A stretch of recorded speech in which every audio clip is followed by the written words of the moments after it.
Halo guys, what's up? Besok 17-an nih, jangan lupa untuk merayakannya. Dan juga bagi yang baru mampir, coba maraton dulu dari episode pertama biar paham ceritanya. Langsung saja enjoy the story.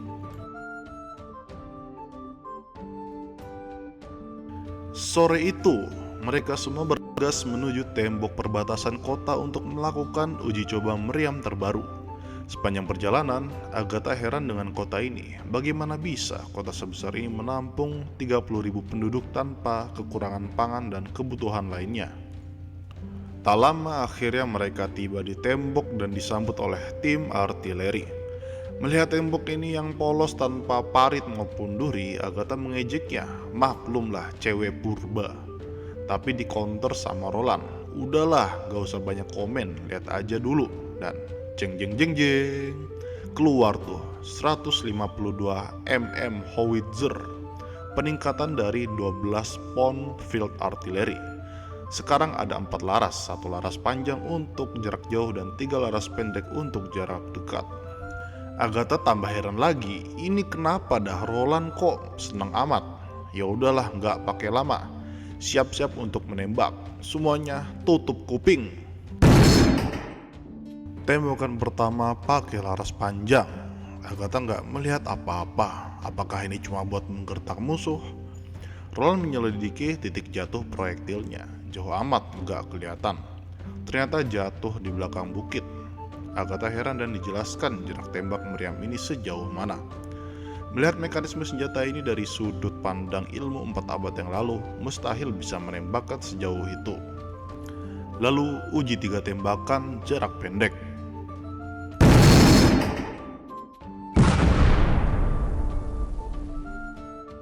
Wow, nice. Melihat itu Agatha kena mental. Dia bertanya senjata itu siapa yang buat. Roland menjelaskan kalau itu adalah hasil kerjasama antara manusia dengan penyihir. Mulai dari Anna yang mengurus peleburan, Lucia yang memurnikan logam, dan Sylvie yang mendeteksi kecacatan. Semuanya adalah penyihir tipe non-petarung. Agatha dari sini mulai percaya kalau manusia bisa mengalahkan iblis. Malamnya, Roland berdiskusi dengan adiknya. Mengingat perang besar sudah dekat, Roland meminta Tilly untuk tinggal di Border Town bersamanya. Dengan ini kerjasama antar penyihir makin meningkat dan pasti akan memenangkan peperangan itu. Dan untuk penyihir yang ada di Sleeping Island, mereka juga diajak ke sini, nanti akan dibuatkan asrama penyihir lagi. Tapi yang ini mereka tetap di bawah pemerintah Tilly, jadi nggak dipaksa masuk Witch Union di bawah pemerintah balai kota. Menurut Tilly sendiri, ini adalah tawaran menarik. Dia juga penasaran dengan ilmu pengetahuan yang belum dipelajari di sini. Tapi, keputusan ini tidak bisa dibuat secara sepihak, melainkan harus ada diskusi secara mendalam dengan para penyihir di Sleeping Island. Jadi sementara ini Tilly menolaknya, diskusi gagal. Seperginya Tilly, Roland menceritakan ke Nightingale manusia macam apa dirinya di masa lalu, dan tiba-tiba berubah yang membuat Tilly tidak gampang percaya pada dirinya. Tapi menurut Nightingale, Tilly itu tidak membenci Roland. Jika iya, apa mau dia tinggal di sini? Dan juga jika penyihir Sleeping Island ke sini pasti akan sangat sibuk. Tiba-tiba Agatha datang ke situ. Setelah melihat-lihat teknologi yang Roland ciptakan, dia penasaran mau belajar konsepnya. Seperti konsep flintlock, meriam, mesin uap, dan lain-lain. Dan dia tahu kalau semua itu cuma bisa diakses ketika sudah gabung dengan Witch Union. Makanya dia mau bergabung sekarang. Walaupun dia gengsi buat bekerja sama dengan manusia, tapi melihat potensi Roland yang begini, dia yakin jika Roland hidup di zaman Federasi dulu, dia pasti akan punya posisi tinggi. Tapi Agatha mengajukan syarat dia akan bergabung selama Roland tidak melukai penyihir dan tidak melawan sisa-sisa Federasi. Melukai penyihir ya nggak mungkin lah, tapi kalau untuk tidak melawan sisa-sisa Federasi, Roland tidak menyanggupinya karena dia menduga kalau gereja yang sekarang adalah wajah baru dari Federasi. Setelah dijelaskan panjang lebar, Agatha pun menyadarinya. Besoknya, Agatha melakukan tes tentang kekuatannya, yaitu pembekuan. Dari yang awalnya hanya bisa mengeluarkan suhu rendah, lalu berevolusi sekali dan sekarang sampai bisa membekukan zat yang awalnya gas kayak oksigen, hidrogen, dan nitrogen.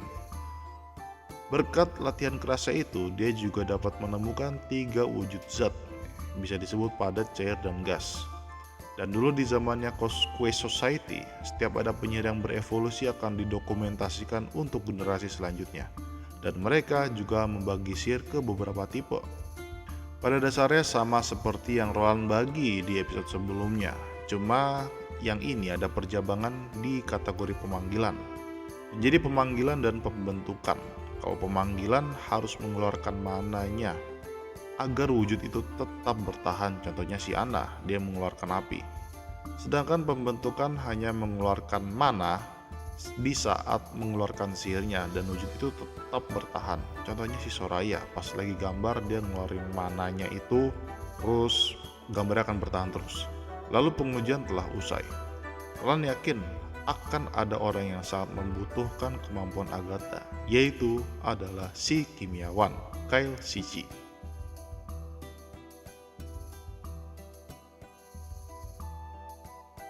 Kyle sangat membutuhkan bantuan Agatha mengingat proyek yang sedang dikerjakan, yaitu nitroglycerin, di mana zat itu sangatlah sensitif, bisa meledak hanya ada sedikit perubahan suhu. Kunci keberhasilannya ada pada suhu yang konstan, disitulah Agatha berperan. Saat ini Roland sedang berdiskusi dengan Margaret mengenai bisnis seperti biasalah. Kali ini Roland sangat berterima kasih kepada Margaret sudah menyediakan kapal untuk memindahkan pengungsi. Tapi Margaret mengatakan dia nggak akan bisa berkunjung pada bulan depan karena Timothy melarang perdagangan kalium nitrat atau salpeter. Taulah ini adalah bahan pembuatan mesiu. Kalau nggak ada mesiu bisa gawat nih. Dan Timothy kelihatannya mau menyabotase daerah barat. Lalu Roland menjelaskan kalau kejadian ini gak akan berlangsung lama. Saat ini Roland sedang merencanakan pengembangan kota yang sudah dijelaskan di episode sebelumnya. Dan di kota ini akan ada pelabuhan yang langsung menghubungkan ke fjords tanpa harus melalui pelabuhan Clearwater, King City, dan kota-kota sejajarnya itu. Lalu Roland mengeluarkan produk terbarunya, yaitu parfum. Setelah dicoba Margaret, dia yakin aroma parfum ini lebih mantap daripada parfum di King City. Pasti akan laku keras. Jumlah produksinya juga 10 kali lipat daripada King City. Margaret melihat ini adalah peluang emas, dia bersedia menjadi distributornya. Sementara itu, Agatha, Anna, dan Tilly sedang berdiskusi karena Agatha baru gabung Wicinion dan baca buku pengetahuan yang ditulis Roland. Dia heran sebenarnya Roland ini dapat ilmu itu dari mana, bagaimanakah masa lalunya. Ya begitulah, Tilly menjelaskan panjang lebar. Menurut Agatha, jika Roland hidup di zamannya dulu, dia akan mempunyai posisi yang tinggi, setara dengan penyihir tingkat tinggi.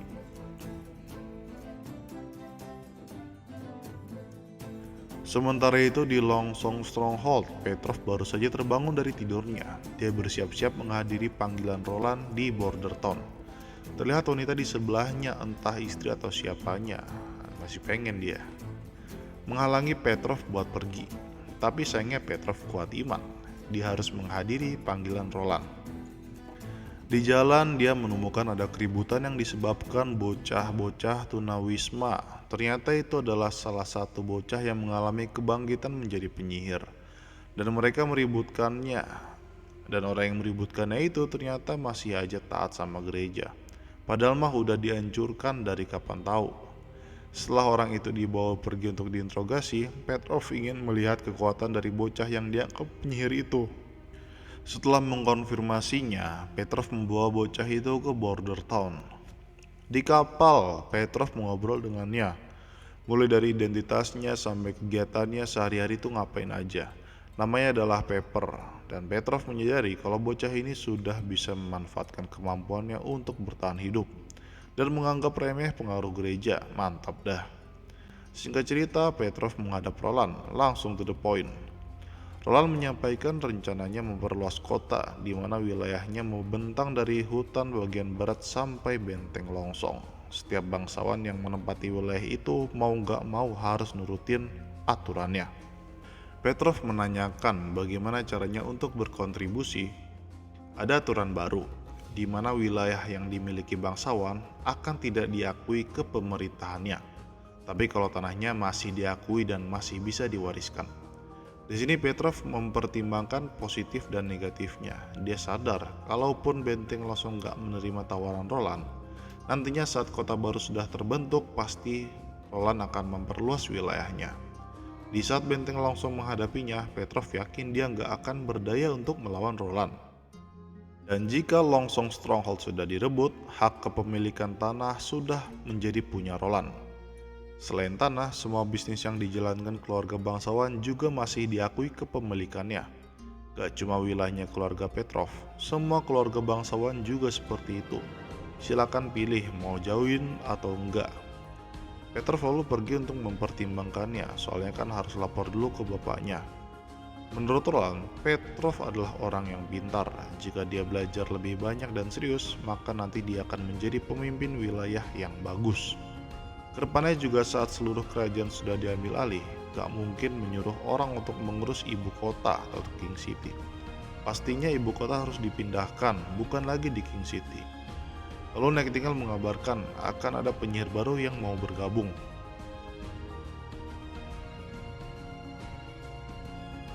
Dengan alasan keamanan, ada seleksi khusus untuk para penyihir.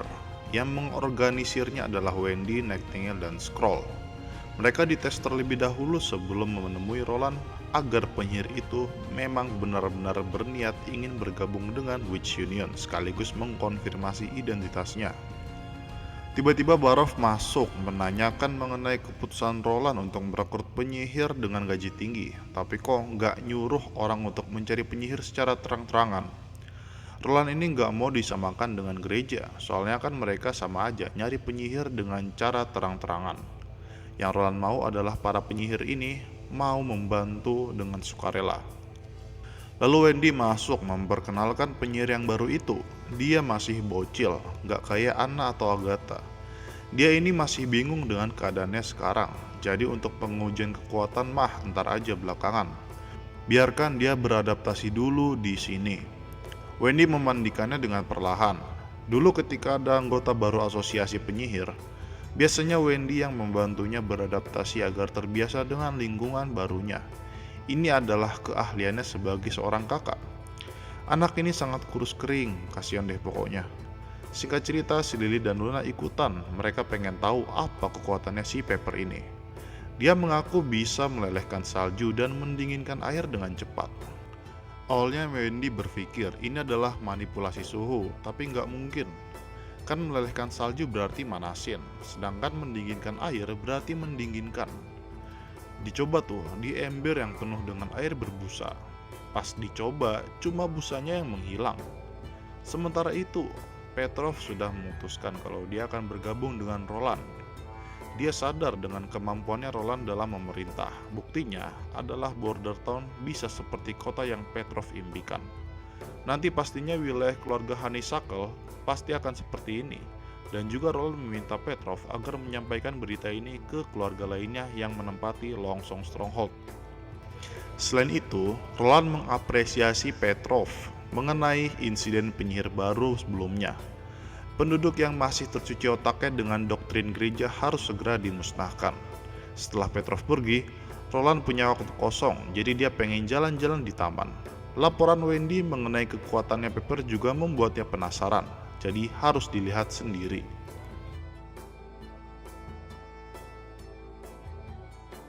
Pas di taman, dia kaget banget, banyak pohon besar di situ. Ketika berjalan di antara pohon-pohon itu, Roland merasa seperti berjalan di antara tubuh makhluk yang besar. Di tengah hutan ada Wendy dan kawan-kawan, ada Pepper juga di situ. Pohon-pohon besar ini ternyata adalah kemampuan Leaf yang sudah berevolusi, jadi dia bisa merubah dirinya menjadi pohon-pohon itu, merasakan semua yang berada di dalamnya, mulai dari manusia, hewan, api, daun jatuh, dan lain-lain. Leaf juga bisa mengakuisisi hutan liar, tapi butuh waktu yang tidak sebentar. Kesimpulannya, dia benar-benar OP saat di dalam hutan yang sudah dikuasai. Sekarang, ada 5 penyihir yang mengalami awakening di Witch Union. Lalu untuk kekuatannya Pepper, Wendy mengaku dia menemukan fenomena aneh, lalu dicoba agar Roland bisa melihatnya. Pertama, dia bisa mempercepat pencairan salju menjadi air. Awalnya Roland curiga itu adalah mempercepat waktu. Tapi gak mungkin saat mencoba kekuatannya di batu yang digoyangkan di tali seperti bandul. Setelah berpikir sesaat, Roland menduga kekuatannya Pepper adalah sebagai katalis alami. Apa itu katalis? Silakan cek Google. Kemampuan Pepper sangat sulit untuk dipahami, tapi juga memberikan keuntungan yang sangat besar, terutama di bidang kimia. Produksi asam belerang dan asam nitrat juga berjalan lancar, dan juga sudah ada konsep pembuatan bahan peledak. Kedepannya akan sangat mudah untuk mengembangkan senjata otomatis terbaru nih. Tiba-tiba lonceng berbunyi, Nightingale langsung keluar menghadapi binatang iblis. Di musim salju ini, para penyihir bosan tinggal di rumah, terutama penyihir petarung. Jadi setiap ada serangan, mereka langsung set-set, sekalian pamerlah kuat-kuatan. Beda dengan penyihir non petarung, maka dari itu Roland memanggil Soraya untuk menggambar kartu lagi. Ya kalian tahulah namanya apa. Sementara itu, Verlin sama istrinya lagi beli sembako di pasar. Lagi milih daging, mau daging doang tapi agak hambar, atau yang berlemak tapi lebih enak. Karena kelamaan Verlin ngantri beli gandum. Di sana banyak yang menyapanya, mengajaknya mengobrol. Padahal dulu pas dia jadi ksatria, gak ada yang mau ngajak ngobrol tanpa memandang identitasnya, kecuali istrinya, Iren. Saat membeli gandum, ternyata yang jual itu adalah muridnya dulu, lagi magang di situ. Singkat cerita, setelah beli gandum, tiba-tiba Agatha melewatinya. Verlin kaget, dia pernah melihatnya di aula keluarganya. Dia sadar Agatha merupakan salah satu leluhur, bagaimana mungkin? Untuk memastikannya, dia pergi ke kediaman keluarganya di Longsong Stronghold. Pas baru masuk, dia diejek sama abangnya karena pekerjaannya sekarang sebagai guru rakyat jelata. Lalu ayahnya datang melerai mereka. Setelah memberikan salam, mereka berdua langsung ke ruang kerja bapaknya. Sepanjang perjalanan, Verlin memastikan lagi wanita yang ada di aula keluarga. Ternyata fotonya benar-benar sama persis, itu adalah Agatha. Di kantornya, Verlin memberitahu informasinya. Ayahnya langsung kaget dong, masa sih? Verlin juga gak percaya, mungkin keturunannya, tapi gak mungkin. Penyihir gak bisa punya anak. Ayahnya menegaskan lagi kalau orang itu adalah orang yang benar-benar sama persis seperti yang difoto. Berarti dia hidup berapa lama dah? Cerita bersambung. Oke guys, jadi gitu dulu. Makasih lo udah terus ngikutin sampai video ini. Sampai jumpa di video selanjutnya. Ciao.